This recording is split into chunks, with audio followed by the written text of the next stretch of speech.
প্রিয় পঞ্চম শ্রেণীর শিক্ষার্থীরা, তোমাদের বায়ো বি বইয়ের প্রথম অধ্যায়ের অনুশীলনীর সমাধান আজকে আমি ভিডিওতে দেখিয়ে দিব। তো তোমরা যারা যারা ভিডিওটা দেখছো সুন্দরভাবে সমাধানগুলো নিয়ে নাও, ঠিক আছে?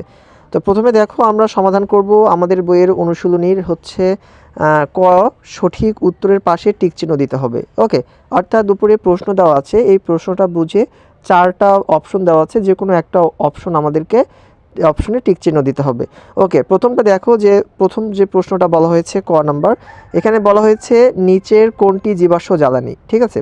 তো এটার অ্যান্সার হবে, অর্থাৎ মাটির তলদেশ থেকে আমরা যে জ্বালানিগুলো পাই এটাকে আমরা ধরবো হচ্ছে জীবাশ্ম জ্বালানি। ওকে, তো এটার সঠিক উত্তর হবে তোমার প্রাকৃতিক গ্যাস, অর্থাৎ আমাদের প্রাকৃতিক গ্যাসকে টিক চিহ্ন দিতে হবে। ওকে, এবার 2 নম্বর প্রশ্ন দেখো, এখানে বলা হয়েছে জলবায়ু পরিবর্তনের কারণে তাপমাত্রার কি পরিবর্তন হচ্ছে।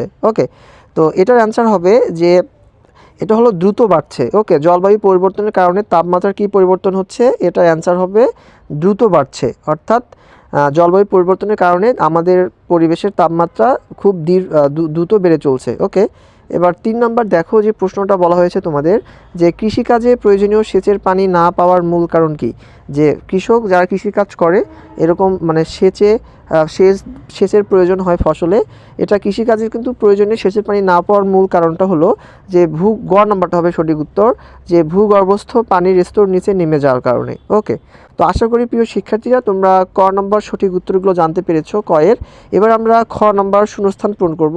তো দেখো এখানে কি বলা হয়েছে, একটু মনোযোগ সহকারে দেখবা, যে সঠিক শব্দ বসিয়ে শূন্যস্থান পূরণ করতে হবে। ওকে, অর্থাৎ কিছু শূন্যস্থান দেওয়া আছে, আমাদের সঠিক শব্দগুলো বসিয়ে এই শূন্যস্থানগুলো পূরণ করতে হবে।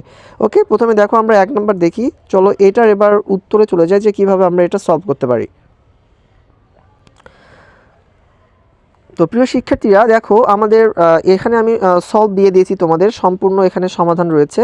তো প্রথমে দেখো, এখানে বলা হয়েছে যে প্লাস্টিকের ব্যবহার পরিবেশ দূষিত করে, অর্থাৎ ফাঁকা স্থানে তোমাকে পরিবেশ লিখতে হবে। ওকে, তারপরে 2 নম্বর শূন্যস্থান দেওয়া ছিল আমাদের, যে জীবাশ্ম জ্বালানি অধিক মাত্রায় ব্যবহার বায়ুতে কার্বন ডাই অক্সাইড কী করে বলো তো, বেড়ে যায়, কার্বন ডাই অক্সাইড বেড়ে যায়। অর্থাৎ জীবাশ্ম জ্বালানি যদি আমরা অধিক মাত্রায় বা অতিরিক্ত ব্যবহার করি, সেই ক্ষেত্রে আমাদের পরিবেশে কার্বন ডাই অক্সাইডের পরিমাণটা বেড়ে যাবে। এবার দেখো, তারপরে 3 নম্বর যে তোমাদের শূন্যস্থান পূরণ দেওয়া ছিল, জলবায়ু পরিবর্তন রোধে বৃক্ষরোপণ প্রয়োজন, অর্থাৎ জলবায়ুটা তখনই পরিবর্তন হবে না যদি আমরা বেশি বেশি পরিবেশে গাছ লাগাই। আশা করি অধ্যায়ে এগুলো আলোচনা করা হয়েছে, অধ্যায়টা ভালোভাবে পড়লে তুমি কিন্তু শূন্যস্থান পূরণ করতে পারবা।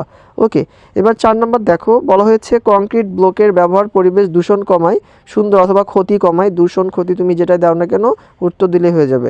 তো শিক্ষার্থীরা, আশা করি তোমরা শূন্যস্থানের সমাধান পেয়ে গেছো। তো তোমাদের কাছে যদি ভিডিওটি উপকারী মনে হয় অবশ্যই আমার চ্যানেলটি সাবস্ক্রাইব করে পাশে থাকবা। ধন্যবাদ তোমাদের।